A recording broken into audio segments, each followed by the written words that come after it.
Budget 2023 budget के बाद क्या क्या होगा सस्ता और महंगा।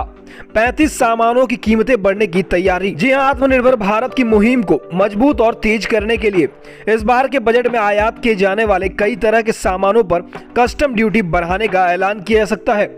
वहीं आपको बता दें कि इस कदम से सरकार की मेक इन इंडिया मुहिम को मदद मिलेगी और घरेलू मैन्युफैक्चरिंग को बढ़ावा भी मिलेगा। साथ ही आयात को कम करने और घरेलू मैन्युफैक्चरिंग को बढ़ावा देने के लिए सरकार 35 सामानों पर कस्टम ड्यूटी बढ़ाने की तैयारी कर रही है।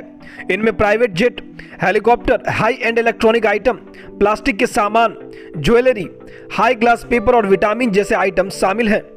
साथ ही आपको बता दें कि सरकार की जिन सामानों पर कस्टम ड्यूटी बढ़ाने की योजना है उनकी लिस्ट अलग अलग मंत्रालयों से मिली है। इस लिस्ट की समीक्षा के बाद माना जा रहा है कि अभी तक सरकार ने 35 आइटम्स पर कस्टम ड्यूटी बढ़ाने का मन बना लिया है। इसकी एक वजह है कि इन सामानों के भारत में निर्माण को बढ़ावा देने के लिए इनके आयात को महंगा किया जा रहा है।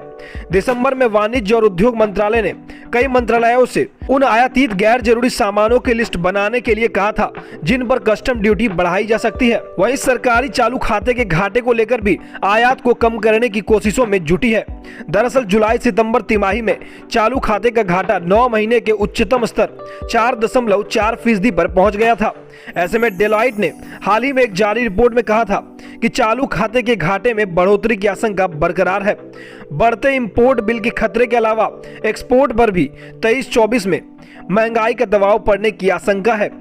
साथ ही आपको बता दें कि लोकल डिमांड ने जिस तरह से एक्सपोर्ट ग्रोथ को पछाड़ा है उससे अनुमान है कि मर्चेंडाइज ट्रेड डेफिसिट $25 अरब प्रति महीना रह सकता है।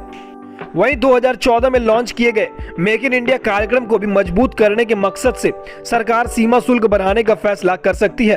पिछले बजट में भी वित्त मंत्री ने नकली ज्वेलरी, छाते और ईयरफोन जैसे कई सामानों पर आयात शुल्क बढ़ाकर इनकी घरेलू मैन्युफैक्चरिंग मजबूत करने पर जोर दिया था।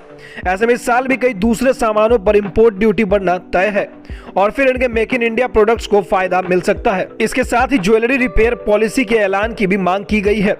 वहीं सरकार ने स्पेशल नोटिफाइड जोन में हीरो की बिक्री पर अनुमानित टैक्स लगाने का सुझाव भी दिया है और एसईजेड के लिए लाए जा रहे नए देश विधेयक को लागू करने की भी मांग की गई है।